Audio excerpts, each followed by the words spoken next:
Ladies and gentleman, Congress ಅಧಿಕಾರ ಹಿಡಿದು ಇವತ್ತಿಗೆ 1000 ದಿನಗಳನ್ನ ಪೂರೈಸಿದೆ. ಇದರ ಹಿನ್ನೆಲೆಯಲ್ಲಿ 1000 ದಿನಗಳ ಸಂಭ್ರಮವನ್ನ ಕೈ ನಾಯಕರು ಆಚರಣೆ ಮಾಡ್ತಾ ಇದ್ದು, ವೇದಿಕೆ ಮೇಲೆ ಸಂಭ್ರಮ ಕಣ್ಮರೆಯಾಗಿದೆ. ಸಿಎಂ ಮತ್ತು ಡಿಸಿಎಂ ಸಪ್ಪೆಯಾಗಿದ್ದು, ಸಾಧನಾ ಸಮಾವೇಶದ ಸಂಭ್ರಮ ಕಣ್ಮರೆಯಾಗಿದೆ. ವೇದಿಕೆಯಲ್ಲಿ ಸಿದ್ದು ಡಿಕೆ ಮೌನ ಯುದ್ಧ ನಡೀತಾ ಇದೆ. ವೀಕ್ಷಕರೇ, ನೆಲ ಜಲ ಭಾಷೆಗಾಗಿ ಪ್ರಾಮಾಣಿಕ ಪತ್ರಿಕೋದ್ಯಮ. ನೀವು ನೋಡ್ತಾ ಇದ್ದೀರಾ ಫೋಕಸ್ ಟಿವಿ. ನಾನು ನಿಶ್ಚಿತ. ನಾನು ಯಾವತ್ತೂ I live on hope, I live on confidence. ಮುಂದೆ ಏನಾಗ್ತದೆ ಅನ್ನೋದನ್ನ ನಾನೀಗ ಚರ್ಚೆ ಮಾಡಕ್ ಹೋಗುದಿಲ್ಲ. ಮನುಷ್ಯನಿಗೆ ನಂಬಿಕೆ ಕೂಡ ಬಹಳ ಅಷ್ಟೇ ಮುಖ್ಯ.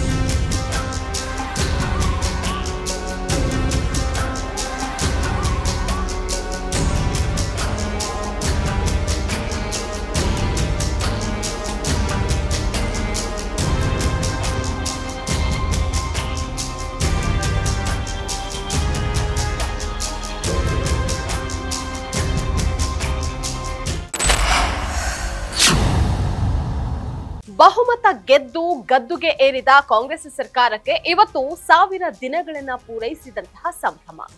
1000 ದಿನಗಳ ಸಂಭ್ರಮಕ್ಕಾಗಿ ಹಾವೇರಿ ಜಿಲ್ಲೆ ಕಳೆ ಕಟ್ಟಿದೆ. ಸರ್ಕಾರ ಹಾವೇರಿಯಲ್ಲಿ ಸಾಧನಾ ಸಮಾವೇಶವನ್ನ ಆಚರಣೆ ಮಾಡ್ತಾ ಇದೆ. ಸಿಎಂ ಸಿದ್ದರಾಮಯ್ಯ ಮತ್ತು ಡಿಸಿಎಂ ಡಿಕೆ ಶಿವಕುಮಾರ್ ವೇದಿಕೆಯನ್ನ ಏರಿದ್ದಾರೆ.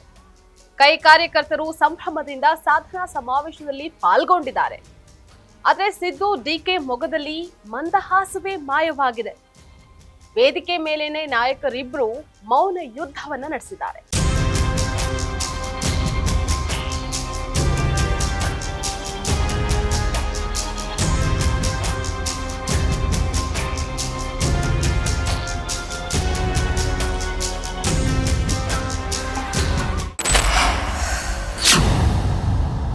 ಕಾಂಗ್ರೆಸ್ ನೇತೃತ್ವದ ರಾಜ್ಯ ಸರ್ಕಾರ 2.5 ವರ್ಷ ಪೂರೈಸ್ತಾ ಇದ್ದಂತೆ ಪವರ್ ಶೇರಿಂಗ್ ಫೈಟ್ ಶುರುವಾಗಿತ್ತು. ಸರ್ಕಾರ ರಚನೆ ಮಾಡುವಾಗ ಅಧಿಕಾರ ಹಂಚಿಕೆಯ ಒಪ್ಪಂದವಾಗಿದೆ. ಈಗ ನನಗೆ ಸಿಎಂ ಪಟ್ಟ ಬೇಕೇ ಬೇಕು ಅಂತ ಡಿಕೆ ಶಿವಕುಮಾರ್ ದೆಹಲಿ ಟು ಬೆಂಗಳೂರು ಅಂತ ಓಡಾಡೋದಕ್ಕೆ ಶುರು ಮಾಡಿದ್ದು. ಆದ್ರೆ ಪಕ್ಷದಲ್ಲಿ ಸಿದ್ದರಾಮಯ್ಯ ಆಗ್ಲಿ ಅಹಿಂದ ನಾಯಕರಾಗ್ಲಿ ಇದ್ರ ಬಗ್ಗೆ ತಲೆಯನ್ನ ಕೆಡಿಸ್ಕೊಳ್ಳಿಲ್ಲ. ಹೈಕಮಾಂಡ್ ಕೂಡ ಮೌನ ವಹಿಸಿತ್ತು. ಶತಾಯಗತಾಯ ಪಟ್ಟ ಬೇಕೇ ಬೇಕು ಅಂತ ಹೇಳಿ ಡಿಕೆ ಬ್ರದರ್ಸ್ ಇನ್ನಿಲ್ಲದ ಪ್ರಯತ್ನವನ್ನ ನಡೆಸಿತ್ತು.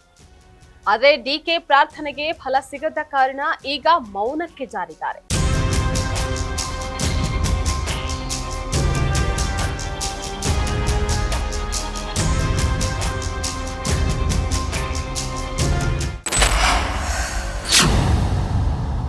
ಮೊನ್ನೆ 2 ದಿನಗಳ ಕಾಲ ದೆಹಲಿಯಲ್ಲೇ ಮೊಕ್ಕಾಂ ಹೂಡಿದ್ದ ಡಿಕೆ ಬ್ರದರ್ಸ್ ಹೈಕಮಾಂಡ್ ಅನ್ನ ಭೇಟಿ ಮಾಡಿ ಪವರ್ ಶೇರಿಂಗ್ ಬಗ್ಗೆ ಚರ್ಚೆ ನಡೆಸಿದ್ರು.